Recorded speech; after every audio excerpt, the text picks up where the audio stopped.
pandemi ya, mendunia. Maka zaman Tuhan itu cuma wabahnya adalah kolera. Kalau kita kan kemarin COVID-19, tapi sama, COVID-19 bisa disebut sebagai taun. Arti taun adalah wabah. Nah, itu wabah yang sifatnya adalah jismani. Namun yang paling perlu kita waspadai ternyata bukan sekedar wabah yang sifatnya jismani.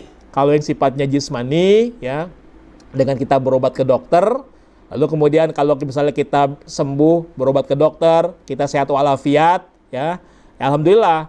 Tapi kalaupun ternyata tidak sembuh, kemudian meninggal dunia, maka hanya dengan sebab taun saja tidak menyebabkan otomatis menjadi masuk neraka, enggak. Kalau penyakit johir itu, kalau kita meninggal karena penyakit johir, bahkan ada kalanya itu menjadi sebab kita mendapatkan kifarat dosa. Dosa-dosa yang tidak tertebuskan dengan sholatnya, dengan puasanya, dengan sodakohnya ya.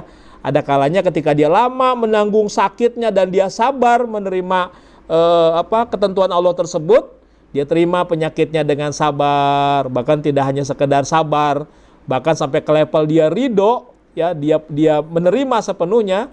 Maka ada kalanya penyakit yang menyebabkan dia mati itu menyebabkan dia masuk surga. Kenapa? Dengan pahala sabar dan pahala ridhonya ya. Karena pahala sabar itu kan Masya Allah tidak ada batasan nilainya. Makanya di Al-Quran dikatakan ya, innama yuwaffas sabiruna ajrohum bighairi hisab. Dan sesungguhnya hanya bagi orang-orang bersabarlah maka pahalanya itu Allah limpahkan ya, Allah sempurnakan pahalanya tanpa hitungan, tanpa batas. Maka orang-orang yang bersabar itu Masya Allah ganjaran pahalanya. Sebaliknya ketika Allah ya memberikan cobaan ke kita dan kita tidak sabar, tidak ridho, resikonya juga berat ya.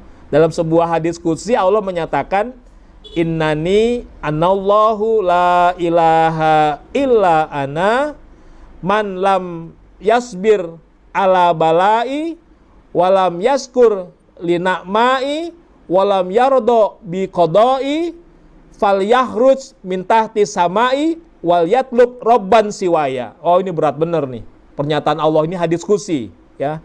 Allah menyatakan, innani anallahu, sesungguhnya aku adalah Allah, tiada Tuhan selain aku. Maka siapa yang tidak sabar atas balaku, siapa yang tidak bersyukur atas nikmatku, siapa yang tidak ridho atas kodokku, atas ketentuanku, maka falyahruz min tahti samai, maka keluarlah dari kolong langitku. Masya Allah, diusir sama Allah ya, keluar dari kolong langitku. Wal yatlub robban siwaya, dan carilah Tuhan selain aku. Ya gak bakalan ada ya. Itu saking murkanya Allah. Jadi orang kalau sudah diberikan musibah, dikasih bala ya, dia hanya melihat musibahnya. Dia tidak melihat hikmah di balik musibah. Ya, dia hanya menganggap hidup berat amat. Udah zikir jadi Iwan Tekian 10 tahun kok makin belangsak hidup misalnya ya.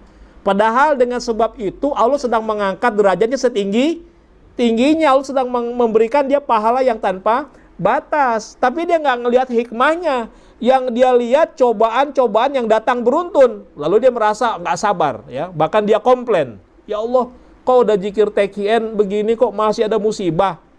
Dia pikir kali dengan sebab ibadahnya Allah diintervensi. Padahal enggak. Allah nggak bisa diintervensi dengan ibadah kita ya. Jangan kepedean mentang-mentang tiap malam tahajudnya bangun jam 2 ya sampai isyraq, hatam mantamnya setiap Senin malam Jumat, Kamis malam Jumat ya, Senin malam Jumat lagi, setiap Kamis malam Jumat hatam mantam ya. Mudah-mudahan istiqomah, tapi jangan kepedean. Dengan sebab itu kita pengen hidup kita baik-baik saja ya. Allah nggak bisa diintervensi dengan amalan kita, Allah nggak bisa diintervensi dengan ibadah kita, karena Allah nggak butuh ibadah kita. Allah butuh nggak ibadah kita? Allah butuh nggak zikir kita? Enggak. Yang butuh ibadah kita, kita sendiri. Yang butuh zikir kita, kita sendiri. Maka jangan kepedean ya.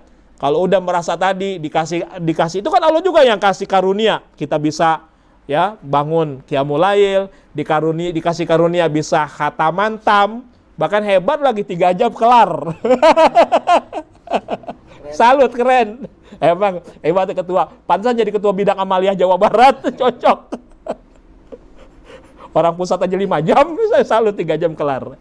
Tekian Center nggak pernah kelar hatam mantam karena tadi jam 2:30 mesti ditutup. Kalau di Tekian Center itu biasanya kita mulai jam 10. Biasanya kita sholat tasbih dulu, habis tasbih, lalu zikirnya 1000. Jadi diolah rasanya dulu kalau di Tekian Center. Udah diolah rasanya, zikirnya 1000 baru hatam mantam. Cuma kenapa kita batasin sampai jam 2:30 kelar? Karena dulu Kiai Arif Ihwani pernah mohon izin ke Abah, Bah, mau mengamalkan hatam mantah Mbah gitu. Kata Abah boleh, tapi sampai jam 2:30 ditutup selesai agar qiyamul lailnya enggak ketinggalan begitu. Jadi itulah makanya kami di Tekian Center itu selalu ya maksimal mau ya latifnya dapat berapa. Oh, pokoknya mau nggak ada pakainya nggak pernah dapat 16.000 jujur aja. Dapat 8.000 dapat berapa ditutup. Makanya hebat kalau beliau sampai 16.000. Kami nggak pernah sampai 16.000 karena tadi 10.000 atau berapa ya, apa 8.000. Pokoknya ditutup. Karena tadi pesan Abah. Ya? Nanti saya pegang kocrekan sama nggak hitungannya nih? Ya baik. Jadi itulah sekali lagi bahwa ibadah Allah tidak butuh ibadah kita, yang butuh ibadah kita sendiri ya. Jadi tadi ketika kita mendapatkan musibah, mendapatkan bala, maka kita sebagai ikhwan tekin dilatih nih, jangan sekedar melihat musibahnya, jangan sekedar melihat balanya, tapi kita mesti tembus apa hikmah di balik bala yang Allah berikan ya. Maka kalau orang sudah bisa tembus, bahkan ketika melihat bala, dia tidak lagi di level sabar, bahkan bisa di level syukur ya. Makanya ada bentuk pujian yang memang dari Nabi sendiri. Nabi pernah mengajarkan kalau mendapatkan nikmat, ya ucapannya adalah alhamdulillahillazi binikmatihi tatimus sholihat. Segala puji bagi Allah ya yang menyempurnakan nikmatnya ya dengan kebaikan. Jadi dengan pujian itu menambahkan nikmatnya menjadi kebaikan yang sempurna. Tapi kemudian Nabi juga menyatakan kalau mendapatkan bala ya, kalau standar umum mendapatkan musibah atau bala ucapannya apa? Inna lillahi wa inna ilaihi, itu standar umum. Tapi Nabi pernah mengajarkan bahkan ketika mendapatkan bala kepada Sayyidah Aisyah, ucapkan alhamdulillah ala kulli halin wa fi kulli halin. Segala puji bagi Allah ya atas segala hal, juga di dalam segala hal. Artinya ya, dalam kondisi apapun Allah layak dipuji. Memang kita memuji Allah ketika kita senang aja. Memang kita memuji Allah ketika mendapatkan nikmat aja. Ternyata Allah itu juga layak dipuji walaupun kita sedang mendapatkan bala. Nah, begitu. Jadi itu levelnya sudah naik kelas nih. Karena ketika mendapatkan bala, ya dia tidak sekedar bersabar. Tidak sekedar menyatakan bahwa diri kami adalah milik Allah dan kami adalah akan kembali kepada Allah. Itu standar jiwa orang yang sabar. Minimal ada kesadaran, ya, pengakuan di dalam dirinya innalillahi, sesungguhnya kami adalah milik Allah, ya, dan juga kami akan kembali kepada Allah. Ini bukan sekedar ucapannya, tapi apa? Kondisi jiwa. Ya, jadi bukan sekedar ucapan innalillahi wa inna ilaihi rajiun, tapi ketika mengucapkannya ada kondisi jiwa, ada kesadaran bahwa kita milik Allah dan kita tidak punya apapun, semuanya milik Allah. Maka kalau orang tidak ada pengakuan kepemilikan terhadap segala sesuatu, dia yakin segala sesuatu milik Allah, maka ketika suatu saat yang dia seolah-olah miliknya itu diambil oleh Allah, dia nggak merasa kehilangan, dia nggak merasa kesedihan, karena sejak awal dia menganggap itu bukan milik dirinya, itu milik. Kenapa orang itu merasa kehilangan? Karena menganggap itu miliknya sendiri.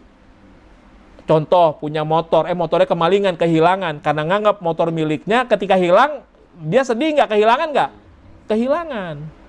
Punya anak, ya, lagi disayang-sayangnya, dijemput ajalnya oleh Allah, sampai batas waktunya, meninggal, kehilangan anak. Karena menganggap ini anak saya, ketika anaknya ditarik oleh Allah, merasa kehilangan nggak? Kehilangan. Tapi ketika orang di dalam jiwanya sudah menganggap segala sesuatu yang selama ini seolah-olah miliknya, rumahnya, hartanya, anaknya, istrinya, ya, kesuksesannya, apapun yang dia kerjakan, bahkan dirinya, bahkan ruhnya tidak diklaim sebagai miliknya, semuanya milik Allah, maka ketika suatu saat Allah mengambil yang memang miliknya sendiri, maka kita nggak merasa kehilangan. Ya, kalaupun ada secara manusiawi ada sekedar sedikit saja ada rasa sedih, tapi nggak sampai benar-benar yang sampai kesedihan yang mendalam. Ya, contohnya Tuan Syekh Abdul Qadir Al-Jailani. Ketika Tuan Syekh sedang mengajar, ya, beliau mengajar, dikabarkan oleh salah seorang muridnya, wahai Syekh, putramu ya yang masih kecil meninggal dunia. Ya, Tuan Syekh mengatakan, ya, urus jenazahnya dan Tuan Syekh tetap mengajar. Sampai kemudian orang nggak melihat kok Tuan Syekh nggak ada kesedihannya. Jenazah anaknya selesai, lalu kemudian ya Tuan Syekh selesai menyolatkannya, lalu kemudian menguburkannya. Setelah itu kemudian apa? Seperti biasa, beliau melanjutkan tugasnya mengajar lagi. Maka kemudian murid-murid melihat kok Tuan Syekh tidak melihat seperti duka cita. Apa kata Tuan Syekh? Kenapa orang-orang berduka cita? Karena mereka merasakan pedihnya keperpisahan. Sedangkan aku tidak pernah merasa berpisah dengan anakku. Saat ini pun aku melihat dia sedang bermain-main di taman surga. Masya Allah. Jadi artinya apa? Kenapa Tuan Syekh nggak bersedih? Karena sampai kapanpun anaknya meninggal dunia tidak hilang dalam pandangan jangkauan Tuan Syekh. Begitu ya. Jadi orang yang bersedih karena merasakan pedihnya perpisahan. Tapi ketika orang sudah segala sesuatu tersingkap oleh Allah dibukakan, mukasyafah ya, maka tidak ada lagi perbedaan alam. Tidak lagi ada perbedaan alam dunia, alam barzah, alam akhirat. Maka bagaimana beliau akan merasakan sedih, sedangkan anaknya tetap terlihat dalam pandangan Tuan Syekh. Itu gambarannya. Jadi orang yang sudah disingkapkan oleh Allah, dibuka segala pemahaman hakikatnya, maka insya Allah tidak akan berduka lagi. Nah, kita berzikir itu ya